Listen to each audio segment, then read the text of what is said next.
I graduated high school almost a year ago. I had really no urge to attend college or the military, and basically got stuck in my boring hometown for months, where I slowly became dependent on Xanax and booze, and was destined to repeat the cycle of white trash set before me by my parents and theirs before. I knew I had to leave town, so I decided to sign up for a website you may have heard of called www.oof.com, which stands for Worldwide Opportunities in Organic Farming.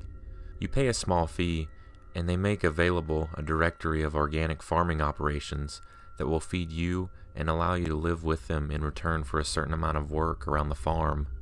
The place I decided to commit to was a Hare Krishna community in the Deep South. I got there, and my car almost immediately broke down. It was a 30-year-old Chevy Blazer that I bought off Craigslist for about $500. Later on, I was to find out that it was beyond repair at this point. The closest town was almost 20 miles away, so I found myself stranded and surrounded by the most unbearable hipsters. To be more specific, I'd say about a third of the population of the community were either first or second generation Indian immigrants living near the temple for religious reasons. Another demographic were aging hippies, also there for spiritual purposes, but also running the small-scale organic farm located on the property. Everyone else, however, was self-absorbed, condescending, and right out of college.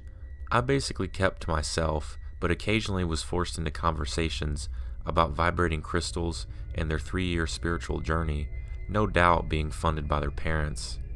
I had been there for weeks and was desperate for a real conversation, and then Michael showed up. I heard stories about Michael a couple days before I showed up. He had left to retrieve an impounded car in a large city about an hour away. Everyone said he was lazy, insane, and would spend hours upon hours in his room doing yoga instead of coming down and working with the rest of us. He showed up late in the evening, going on about how he was going to really get involved with this farming. He was in his early 30s, and he was starting to go bald. His unwashed sideburns curled, and he spoke like a stoner cartoon character. His sentences were punctuated with and or and like, giving his utterly fried brain time to figure out what others wanted to hear. He reminded me of many of my friends that I left back home. We became friends fast, as he was the only person there who didn't give me the urge to bite my fingers when we spoke. We were both from Texas, so we talked about the loony conservative teachers we had in high school, football, and of course some drugs. And every now and then, he brought up the subjects that really sort of threw me off. He wasn't able to get his car out of the impound garage, so he schemed the best way to break it out. These plans involved firearms, pipe bombs, and mind control. He told me to come to the Hare Krishna temple to befriend some of the gurus and learn meditation. A certain form of meditation used to control the minds and bodies of other people. He told me that he believed he used it once to seduce a woman at a party. This is when I understood his reputation. I simply nodded and laughed occasionally when he went off on these rants. I knew that one day I would reach a saturation point for this absurdity, but I could probably endure it for another week. A couple days later, we were eating lunch with one of the gurus. I was telling Michael about my trip to the giant field where the Branch Davidian used to be. He wasn't sure about the Branch Davidian, so I explained to him about Waco, David Koresh, and the botch seize by the FBI and the ATF that led to the death of 76 Davidians and 4 ATF agents. He was enraged. The government is always trying to silence the people preaching the truth. That's so fucked up. I wanted to explain to him that David Koresh was a sociopath cult leader, interested in power and nothing else, but he wasn't having it. Now I was angry. He was having a tantrum about a subject, and I had just explained to him, and now he's telling me that I was wrong, and that Koresh was right. This is when I saw the truly insane Michael. He was spitting, red as a beet, and pacing back and forth. I left the table and got back to work, but he followed me. After about an hour or so of this absurd argument, I couldn't handle it anymore. I'm not having this conversation anymore with a fucking loon like Michael. How can I expect logic from you? You came here to get superpowers. The look in his eyes changed from anger to hatred. He got real still and went at me. Michael was a big guy, much bigger than me. He lunged at me and I ran. As I ran, I went through my pockets, praying I had grabbed a knife before I left my cabin. I know it sounds ridiculous, but you don't walk through my old neighborhood without some sort of protection. Plus, it was a pretty useful tool to have on the farm. Luckily, I had grabbed it and turned around so he would see it. He stopped and contemplated for 3 seconds. He quickly turned around and finished his lunch. The next day, I pulled the temple president aside and explained what happened and that we had to get rid of him. It didn't take much convincing. No one really cared for him, and he wasn't much help on the farm.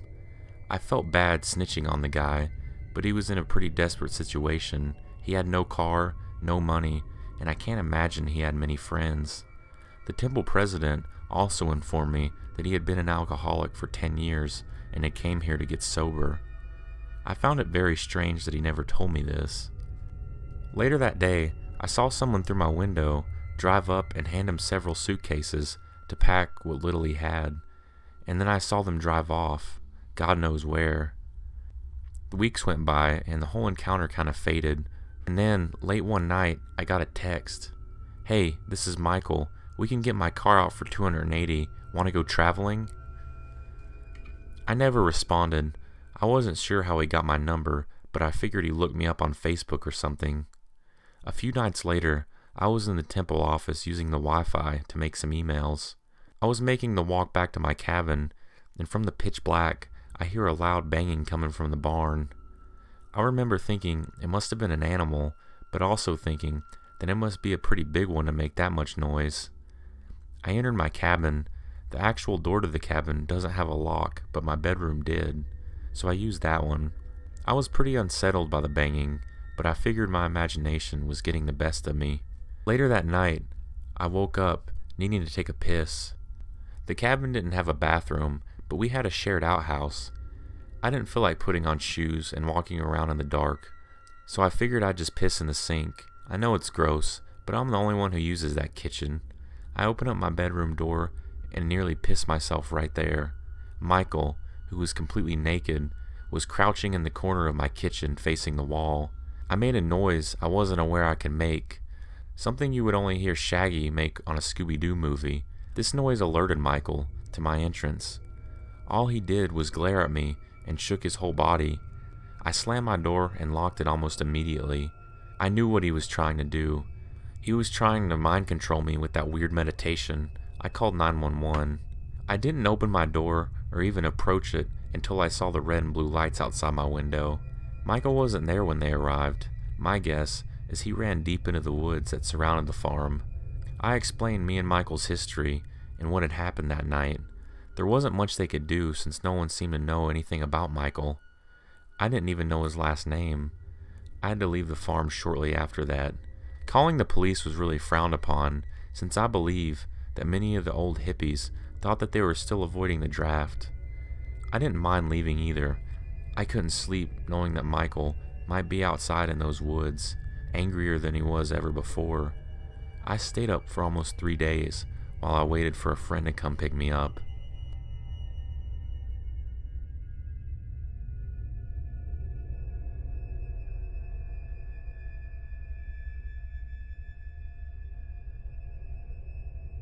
When I was 13, my buddy Jake and I would spend a lot of time exploring and messing around in the forests and the mountains that surrounded our town. We would often go on night hikes, sometimes for hours when there was a full moon. It was on one of these nights that I had the most fucked up, terrifying experience of my life. A place we would often hang out were these old ruins that sat on the bend of an old fire road. There were 2 buildings. One was sort of a smaller shack, and the other was a 2-story brick structure without a roof. Apparently, they were once used for logging or something. There was some funny graffiti painted on the walls. One of my favorites read, "Casey can't give me a blowjob." I never paid attention to some of the other graffiti, a lot of which were long paragraphs in complete gibberish in red that took up the entire walls. During the end of our summer break, there was a full moon out. It was a harvest moon, when the moon shines bright orange in the night sky. We decided to go out and head over to those ruins, build a little fire, and look at the stars. We invited my neighbor and her friend to come with us, probably to try to play truth or dare or something with us. They were in our grade, and I thought the friend was cute, but they said it was too creepy out, and although they thought it sounded fun, they decided that they didn't want to go. To this day, I'm beyond thankful that we didn't pressure the girls into going with us. I know deep down that some horrible shit could have happened if they did. So it's like 9 p.m., and I meet Jake by his house at the edge of the trail that led to the fire road, which was a few miles up the mountains and into the forest. We both had backpacks with some water and some food, and some flashlights. We never really used the flashlights unless we were trying to get through some difficult terrain. We enjoyed relying on the moon and the starlight to guide us. About an hour into our journey, things started to get very odd. Everything felt different. I'd gone to the ruins at night a handful of times before and never felt this weird. The woods just seemed way too quiet. Although Jake didn't say anything, he seemed kind of uneasy as well, but neither of us was going to say, "I'm scared," and bitch out, so we continued right along. We round a bend, and the ruins come into view about 100 yards away. We're surprised to see the glow of a fire reflecting off the walls of the brick building, and we can hear voices coming from within. This wasn't the first time we had encountered people here at night. We once ran into some older kids smoking weed that turned out to be cool and paid us $5 for some Cliff Bars. But this felt way different. Jake and I both slowed our pace. For what reason, I don't know, but it was like our instincts were telling us to be cautious. I grabbed Jake's shoulder and we both crouched down on the path. We should hike up the ravine so we can get a better look at who's in there from above. I said that and Jake nodded in agreement. We stealthily climbed our way up the back slope and stick to the shadows as we approach the ruins. The closer we get, the clearer the voices become, and we can hear that people are chanting and repeating what a louder voice is saying. We looked at one another, and each of our faces reflected a look of creeped out confusion. I think the both of us wanted to get the fuck out of there at that point, but we both just wanted to see what was going on inside of those ruins. We slid up behind a boulder and looked down into the brick building. Inside, there were about 8 people, men and women. Some were wearing creepy-ass animal masks, others were barefaced with ghostly white makeup on. All of them, though, were wearing black. 2 men were smoking what looked to be a meth pipe, but the most messed up thing was that this one dude had on a big antler-headed dress thing. It was like straight devil cult stuff right out of a movie.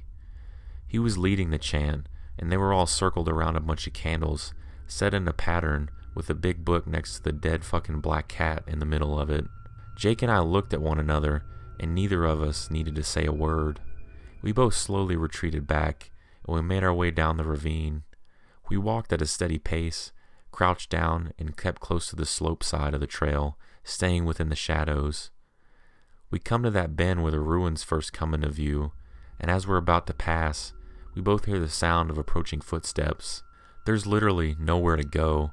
If we climb back up the slope, the noise would be easily heard by whoever is coming towards us, so we just plaster ourselves against a rocky slope and try to stay completely still in the dark. I watch the light begin to grow as it comes around the bend. Jake and I are both silent, and neither of us are barely even breathing. I pull out a collapsible knife from my pocket and fold out the blade. My hand is completely shaking. My senses are completely peaked. I've never felt such a flood of adrenaline in my entire life. The footsteps get louder and the light grows larger until a skinny, 20-something pale guy wearing all black and carrying one of those battery-powered lanterns walks into view. He was riddled with scabs. His mouth was hanging open, revealing brownish, very messed up teeth, and clearly a meth freak. He was about 10 feet from us, walking briskly towards the ruins. For a second, I felt like he wasn't going to see us, but then he just froze. I'm guessing his peripheral vision noticed the 2 shadowy figures crouching in the dark to his right. I honestly think that the guy was more terrified than we were. Jake and I knew he was coming, but we had no idea we were there. He had that deer in the headlights look on his face, completely shocked and startled. The lights on his lantern were weak, so Jake and I were only somewhat illuminated. There was this moment of complete stillness as we were just staring at one another. There was no wind, no sound, and all I could feel was my heart pounding like a jackhammer. It was like the world had stopped, and then me and Jake just blitzed the guy. We both smashed into him, and I guess it must have been the adrenaline, because we sent this dude flying, almost sending him down the steep ravine. He cries out and literally screams at the top of his lungs, and Jake and I just start sprinting down the fire road. At this point, everything gets somewhat blurry. The adrenaline high made me sort of black out for like a minute. Although my memory is kind of foggy, this is what I remember happening. We were sprinting down the road, and the guy is screaming for help. For a second, I honestly thought I stabbed the dude when we attacked him, but I glanced at my knife and thankfully the blade was clean. I remember hearing Jake yelling as we booked it down the path. After the bend where we pushed the dude down is this long section of trail that kind of resembles a U and leads to another bend. As we were halfway to the other one, I look back and see 4 people chasing after us with flashlights. We round the bend, still sprinting as fast as possible. Then, both of us scramble up the hillside onto a thin deer trail that runs adjacent to the fire road above. We slow down to sort of a jog as we're trying to keep quiet and lose these Satanist meth friends. After a few minutes, we stop and catch our breaths, and we're both panting like dogs. Honestly, I could hardly breathe. "Dude, what was that?" Jake said, looking at me, completely trembling from the whole ordeal. "I thought I stabbed the guy," I said with my hand, white-knuckled, still gripping the knife. A few minutes pass, and we hear people arguing down on the fire road about 100 yards or so behind us. We stealthily make our way back up towards Jake's house. About 30 minutes later, we hear the distant sound of cars starting and tearing out of the parking lot that is a ways down in the valley at the other end of the fire road. Neither of us stopped moving until we passed through Jake's back door, and we both literally collapsed onto the kitchen floor, completely exhausted and covered in dirt. Jake's older brother strolls in and laughs at us for laying there like idiots, but he notices the terrified look on our faces and calls his dad to come downstairs. We tell Jake's dad about what happened, and he calls the cops. They show up and don't really believe or care about our story, and actually pointed out that we pretty much assaulted the guy and tells us to contact the park rangers. Then he leaves. The rangers come by the next day and says he'll check it out, but we didn't hear anything back from him. Jake and I gave up hiking at night, and I never went back to that place ever again.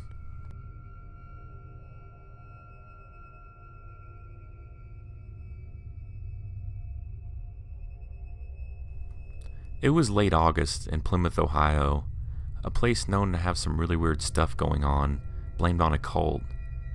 I have no reference for this cult or real information about him, but this is our story.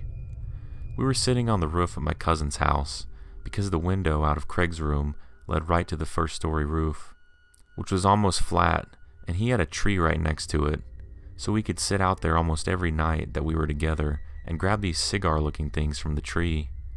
They were green vegetable-like organic things, and I think the tree is actually called a cigar tree if I'm not mistaken. We would throw them around and hang out. It was a little past midnight. We always stayed up past midnight, and my parents would get so mad because I would be so tired the next day when they picked me up.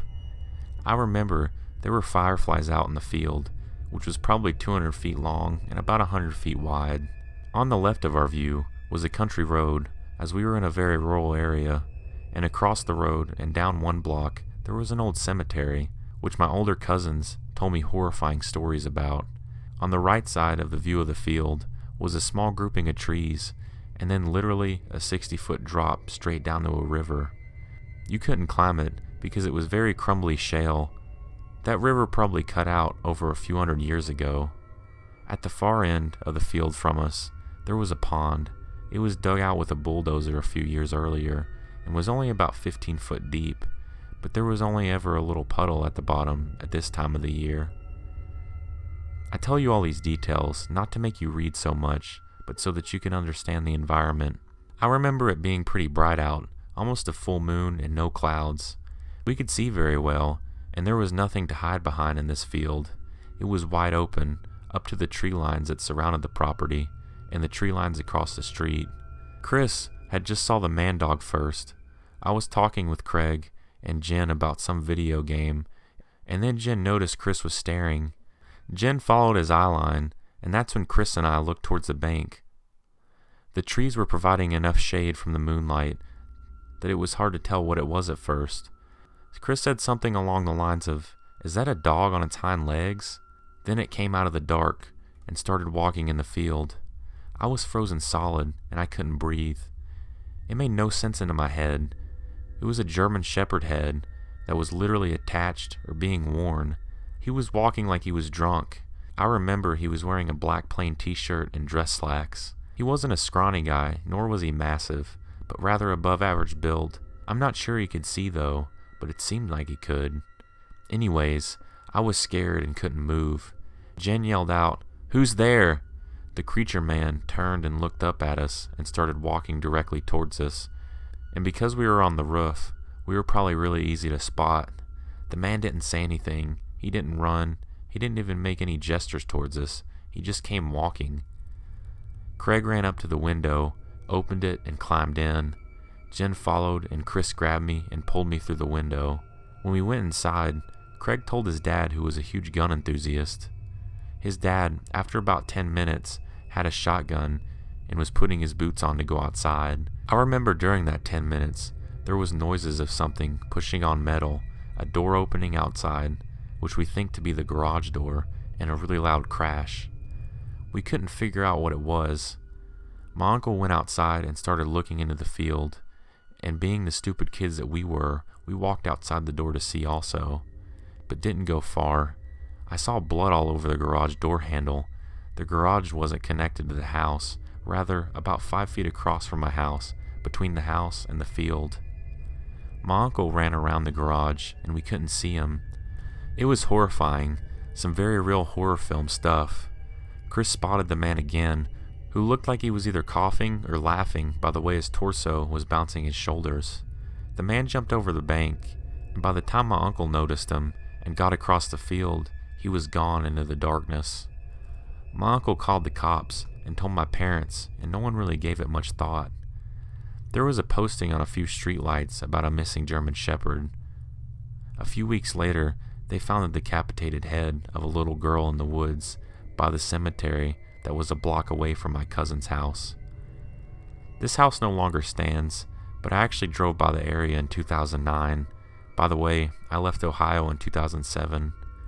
I don't think I could have gone out there at night anymore, even now, me being 25.